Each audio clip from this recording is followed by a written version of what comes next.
오늘 누가복음 11장 1절로 13절까지의 말씀을 통하여서 기도를 가르쳐 주옵소서라는 제목으로 강의 이어가도록 하겠습니다. 자, 본문 1절 보겠습니다.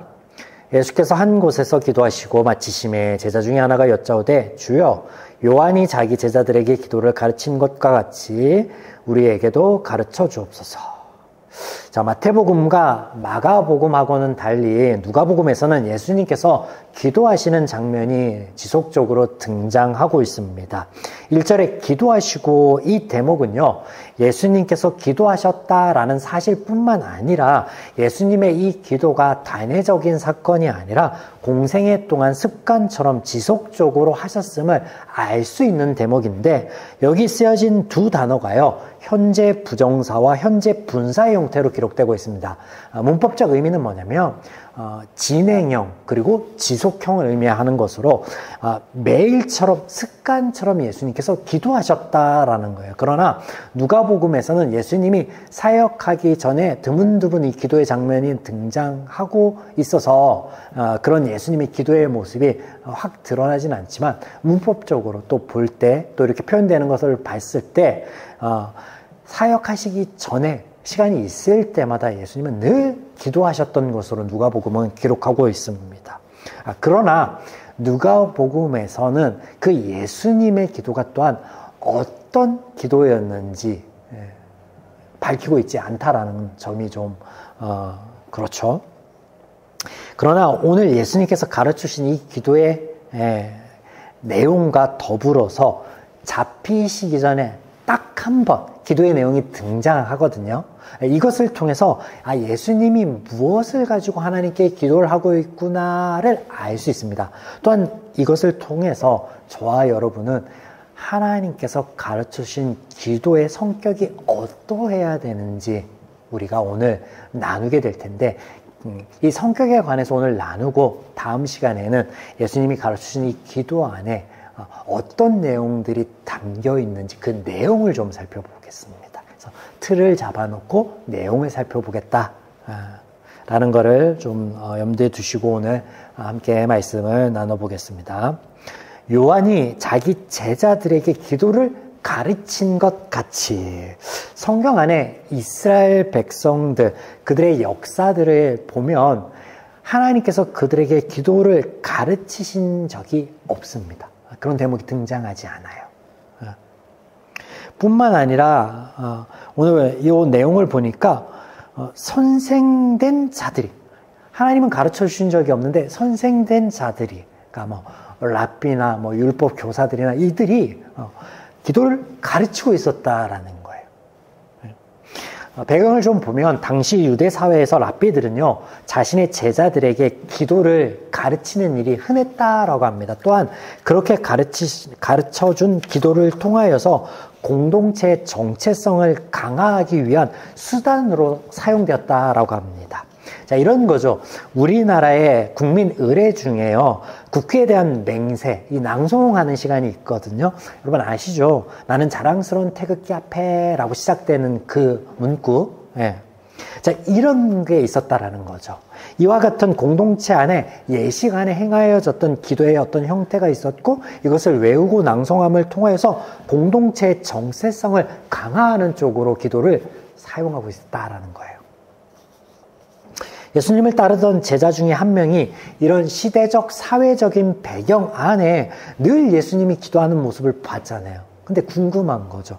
우리에게도 좀 기도를 가르쳐 줬으면 좋겠습니다. 근데 이게 단순한 혹은 정중한 요청이 아니라 그 명령법으로 쓰여져 있거든요. 근데 감히 제자된 제가 제자된 자가 선생된 자에게 명령하지는 않아요. 문법적으로 어떤 의미냐면요, 아주 간곡한 부탁, 애절한 부탁, 이런 거예요. 그래서 제발 우리에게도 혼자만 하시지 말고 기도를 좀 가르쳐 주세요 라고 그렇게 요청하고 있는 거예요.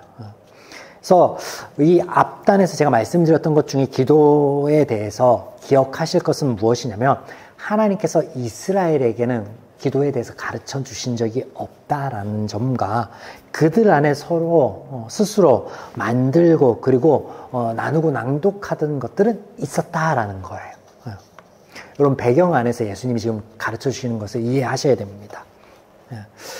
자, 기도의 성격 오늘 볼 건데 2절 보겠습니다. 2절. 너희는 기도할 때 이렇게 하라. 아버지여. 예수님이 가르쳐 주시는 기도의 이 첫 머리부터요. 파격입니다. 혁명이라는 말 표현해도 되겠습니다. 그들의 상식, 그들이 알고 있는 것을 아주 파격적으로 깨고 시작하고 있는 거예요. 이게 무슨 의미냐면 보세요. 이스라엘 백성들은요. 10계명의 3계명 너는 내 하나님 여호와의 이름을 망령되이 부르지 말라라고 하신 그 말씀을요. 문구 그대로 문자 그대로 해석하여서요. 철저하게 지키고자 하나님의 이름을 부르기는커녕 쓰지도 않았습니다. 그런 문화권 안에서 하나님을 친근하게 부르는 경우는요. 전무하다라는 거예요. 그런데 첫 대목부터 예수님께서는요. 그들의 사고와 관습을 깨는데 하나님을 아버지라고 부르고 있고 내가 아버지라 부르듯이 너희도 하나님을 아버지라 부르라라고 하고 있는 거예요. 여기서 아버지는 우리가 알고 있는 그 단어입니다. 당시 이 유대인들은요. 아랍어를 쓰고 있었는데 이 아랍어 중에 그 아빠, 우리말에는 비슷하죠. 아빠라는 말이 있는데 이거는 어린아이가 아버지를 친근하게 부를 때 사용하는 거예요. 그러니까 영어의 데디 이런 거죠. 그렇게 부르라는 거예요. 그러니까 있을 수 없는 일이었죠. 이스라엘로는 생각할 수 없었던 일을 지금 예수님께서 가르치고 계신 거예요. 자, 5절부터 예수님께서 기도에 대한 이해를 돕기 위하여 예화를 드시는데요. 5절 보겠습니다. 또 이르시되 너희 중에 누가 벗이 있는데 밤중에 그에게 가서 말하기를 벗이여 떡 3덩이를 내게 구워달라. 내 벗이 여행 중에 내게 왔으나 내가 먹을 것이 없노라 하면 그가 안에서 대답하여 이르되 나를 괴롭게 하지 말라. 문이 이미 닫혔고 아이들이 나와 함께 침실에 누웠으니 일어나 내게 줄 수가 없노라 하겠느냐. 여러분 이 예화 안에 예수님의 이 예화 안에 친구가 몇 명 등장하고 있습니까? 보통은 2명으로 알고 계시죠? 네, 3명 등장하고 있죠. 3명. 자, 한밤중에 찾아온 친구가 있습니다. 이게 친구 A. 네. 그 친구를 위해 또 다른 친구를 찾아가는 친구가 있습니다. 이게 친구 B. 그리고 간청을 듣고 떡을 내어주는 친구가 있습니다. 이게 친구 C. 자, 예수님의 말씀 안에 그러면 강조되고 있는 인물은 누구일까요? 이 셋 중에. 9절 이하의 말씀에는 우리에게 너무나 친숙한 하나님의 말씀이 등장하고 있는데요.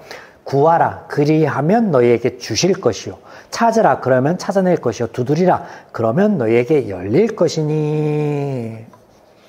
이어지는 11절과 12절 말씀도 함께 보겠습니다. 너희 중에 아버지 된 자로서 누가 아들이 생선을 달라 하는데 생선 대신 뱀을 주며 알을 달라 하는데 정갈을 주겠느냐. 자, 예수님의 이어지는 말씀들 속에서 누가 강조되고 있는 거예요? 달라 그러는 이가 강조되고 있는 거예요? 찾는 이, 구하는 이, 두드리는 이가 강조되고 있는 거예요? 아니면 주시는 이, 들어주는 이가 강조되고 있는 거예요? 후자이죠. 후자입니다. 후자. 그래서 예수님의 예화의 간청에서도요. 이 예화 속에서도요. 어떤 인물이 강조되고 있냐면 누가 강조되고 있는 거예요? C. 친구의 부탁을 들어주고 있는, 떡을 내어주고 있는 그 친구가 강조되고 있습니다. 8절 다시 보겠습니다. 8절. 내가 너희에게 말하노니 비록 벗됨으로 인하여서는 일어나 주지 아니할지라도 그 간청함으로 인하여 일어나 그 요구대로 주리라. 준다라는 거예요. 안 준다라는 얘기예요. 준다라는 거죠. 이 예화의 핵심은요, 준다라는 거예요. 준다라는 거예요. 준다라는 거예요. 주지 못할 상황인데, 그런데, 그냥 마지못해 준다. 그런 의미가 아니에요. 준다라는 거예요. 그냥 준다. 준다.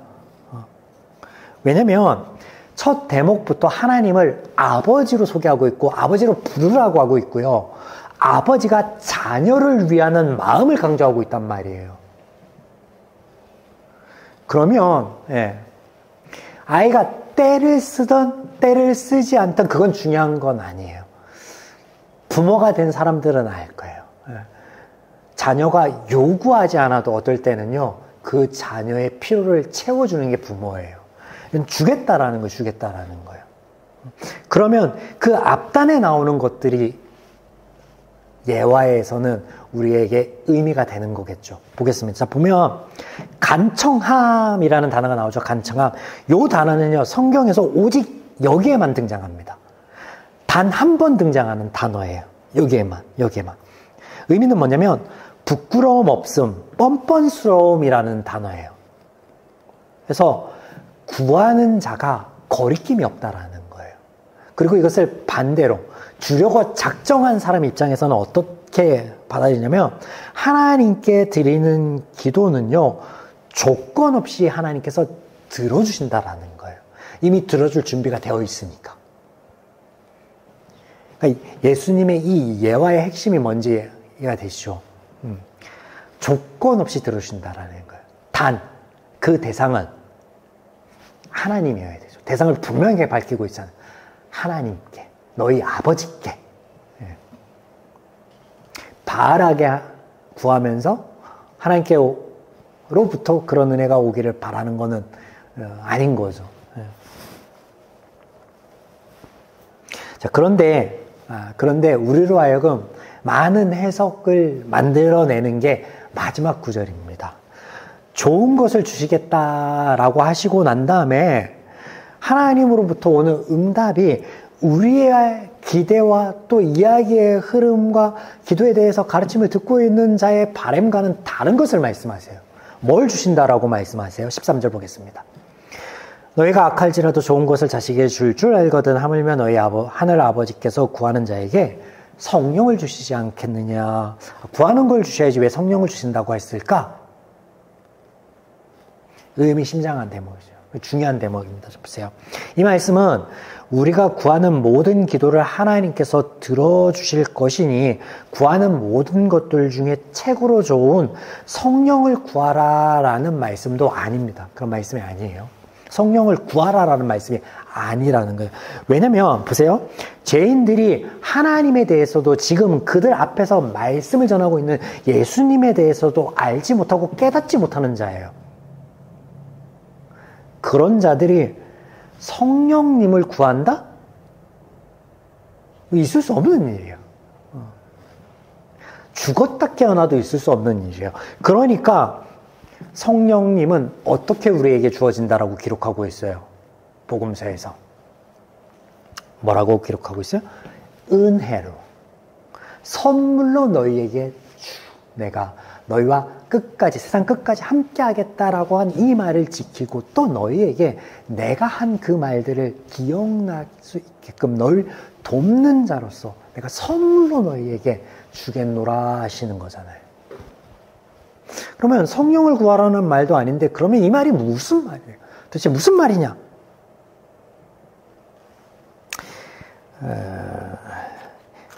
자, 예수님께서 매일 습관처럼 기도하였으나 그 기도의 내용이 등장하지 않다가 유일하게 등장하는 대목이 있다라고 말씀을 드렸습니다.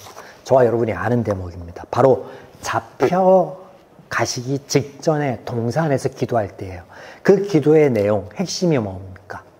내 뜻이 아니라 아버지의 뜻대로 되게 하여 주시옵소서. 아버지의 뜻대로. 하나님께서, 예수님께서 오병이어의 그 기적을 하시기 전에 또 기도를 하셨습니다. 축복 기도를 하셨습니다. 그리고 이적이 일어났죠. 예수님의 기도, 사역 앞전에 사역하면서 했던 그 모든 기도는 핵심은 이거예요. 아버지의 뜻대로. 아버지의 뜻대로.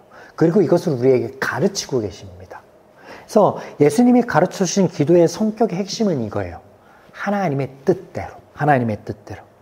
너희가 스스로 하나님의 말씀을 해석하고 예단하여 지금 공동체 안에서 행해지는 행태가 아니다. 그런 것이 아니다. 그런 것이 하나님께 기도하는 것이어서는 안 된다라고. 즉 뭐예요? 날마다 자기를 부인하고 라는 말씀이에요. 그래서 다른 이야기를 하고 계신 게 아니라 지금 하나님을 따르는 삶, 예수님을 따르는 삶이 무엇입니까? 라고 이것을 가르치는 그 연장선 안에 기도에 또 있는 거예요. 여기에 기도에 대한 가르침이 있는 거예요. 사랑하는 여러분, 오늘 우리의 기도는요, 나의 소망을 이루는 도구가 아니라고 말씀하고 있습니다. 뭐라고 말씀하고 있어요? 하나님의 소망을 우리 삶 가운데 이루어지는 것을 바라는 것으로, 그것에 너의 소망 둘 것으로 기도를 말씀하고 있는, 기도의 성격이 이러해야 된다라는 거예요. 하나님 앞에 우리가 물론 기도가요, 구약 성경에 보면 하나님 앞에 탄식하는 것도 기도로 표현하고 있고요. 부르짖는 것도 기도로 표현하고 있고요. 누군가의 틀어짐 속에 중재하는 것도 기도로 표현하고 있거든요. 그래서 우리가 삶 가운데 있는 아픔들, 어려움들 하나님께 얼마든지 토로할 수 있습니다. 기도로 토로할 수 있어요. 근데 그것이 기도의 핵심, 성격은 아니라는 거예요. 그러면 뭡니까? 하나님의 뜻이 우리의 그 기도 가운데 이루어지는 거예요. 자, 우리가 식사하기 전에 기도를 합니다. 근데 그 기도의 내용이 주로 감사의 내용인데요. 그렇게 감사의 기도를 한 후에 반찬을 딱 보니 내가 마음에 안 들어. 그래서 투덜댑니다. 먹어봤더니 조금 짜. 그래서 좀 투덜댑니다. 그럴 거면 감사의 기도를 하지 말지. 제가 드리고 싶은 말씀은 뭐냐면, 하나님의 소망, 하나님의 마음, 하나님의 가치관이 우리 삶 가운데 이루어지도록, 하나님의 나라가 우리의 삶에 들어와 그 영역을 확장하고 우리가 그것을 누리는 것으로의 기도의 성격이어야 된다는 거예요. 우리가 기도할 때. 그러니까 늘 하나님께 부족한 부분들을 간구하고 우리의 소망을 이루어달라라고 그럴 수 있죠. 우리 아버지 되니까. 다 들어주신다 그러셨으니까. 근데 그 모든 것들을 우리의 소망대로 들어주시지 않습니다. 아시잖아요. 저와 여러분이 아시잖아요. 그래서 오늘 이 하나님을 따르는 삶, 십자가를 지는 그 삶이 기도 안에서 어떤 영역인가를 가르쳐주고 계신데, 너희가 판단하고 너희가 그렇게 생각하는 대로 하나님께 구하는 게 아니야. 하나님의 뜻이 너희의 삶 가운데 이루기를 바라는 소망을 담는 게 너희의 기도여야 돼. 하나님을 따르는 자라면, 하나님을 따르고 싶다라고 한다면, 하나님의 나라의 백성으로의 삶을 살고 싶다면 그렇게 기도하는 게 옳겠다, 선하겠다라고 가르쳐 주시는